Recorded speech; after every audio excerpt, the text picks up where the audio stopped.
obviously a huge victory for you tonight. I mean, a lot of people feel like this is one where a prospect was going to step forward. So talk about your performance this evening.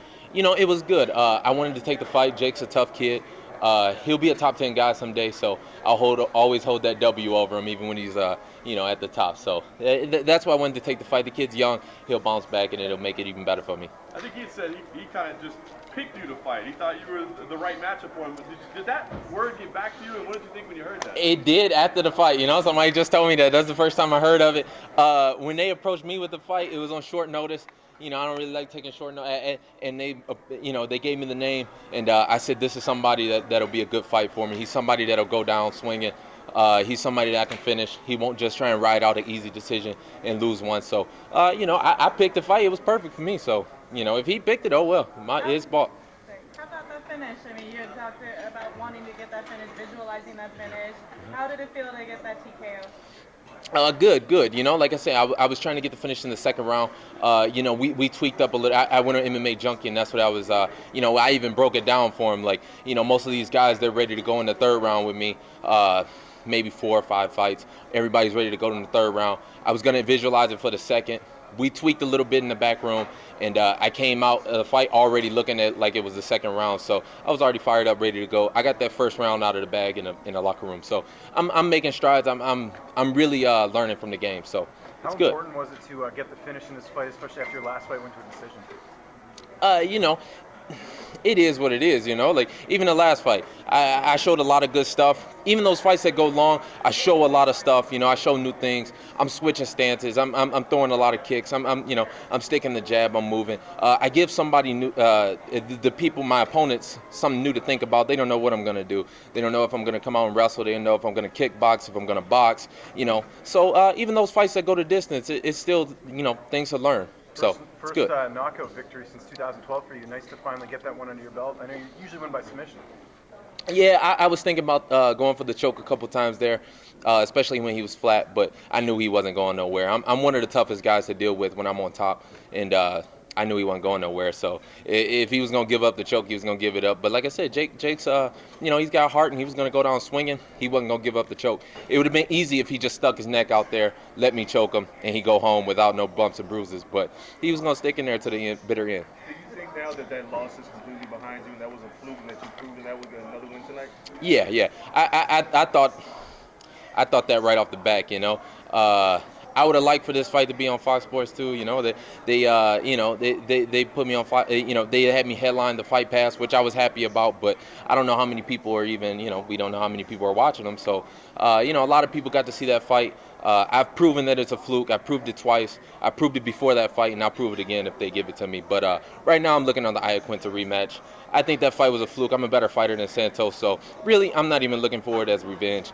I'm more interested in Iaquinta as a rematch. Are you going to demand now that you don't fight on Fight Pass? You just kind of mentioned that at this point, it's like I don't want to fight on Fight Pass. Hey! I ain't say all that, Nah, they still pay me the same amount of money whether I'm on fight. I don't give a. Can I? I don't know if I can cuss, but I get paid the same amount of money, so hey, I'm happy where I'm at. You ain't hearing no gripes about it. I would have liked, if anything, they just put out the numbers on what's, how many people, because 10 million people watched that fight with Santos, so I want to see how many people watch this fight to see how much better I've gotten. Is there any way you can ask and find out that information you know? I mean, would you like? Obviously, you'd like to. I like to. I'm gonna shut up about that now. But PR already don't like me enough, Dave's gonna be all over my ass, so nah, I'm gonna shut up. Switching it up here, you had the quick turnaround here. You trained for this fight in 6 weeks' time. Do you feel like with that finish that maybe you'd be ready to turn around, maybe get a look at a fight in November with Yeah. I'm gonna start training for that fight next week. That's gonna be the fight. That's what we're looking at, November. That gives me a few months. I'm gonna start training next week, so I'm gonna have a few months training camp for that one, and I'm gonna be in much better shape, and it's gonna be a damn good fight. So I think the people that's the fight that the people want. That's the perfect timing for this division. Al's in the top 10 right now. Once I beat him, I'll be top 5. So that's perfect timing for me. If Iaquinta doesn't work out, if for some reason he does end up fighting Thiago Alves, like we've heard the rumors and everything, is there anyone else you want to fight? I don't even think that far ahead. Sage Northcutt's someone you mentioned. I know. Yeah, absolutely.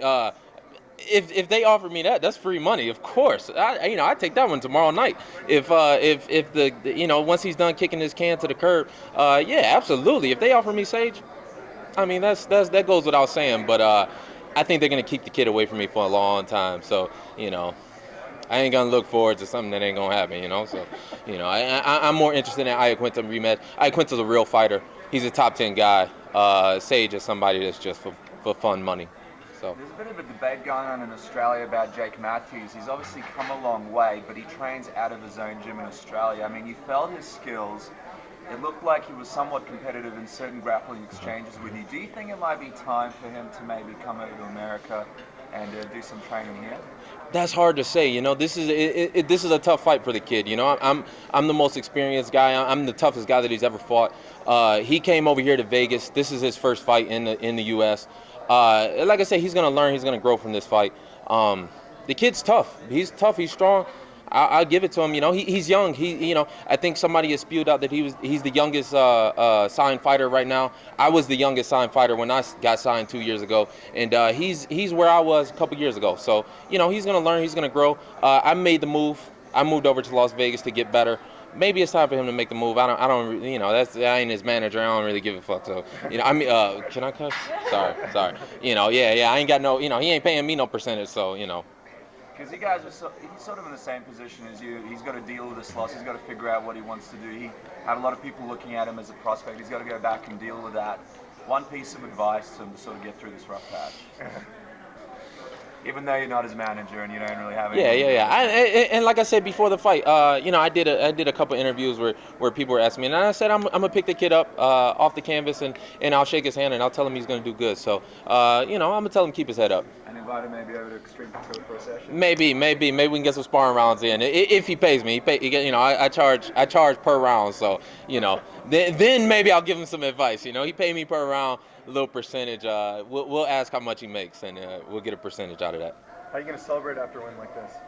I don't know. First we're gonna watch UFC 200. I've been excited about that. We're gonna watch my girl Misha whoop some ass. So we'll probably go out a little bit tonight, but I'm gonna be awake for UFC 200 tomorrow. I ain't gonna be hungover. So we'll lead us celebrating for everybody tomorrow night.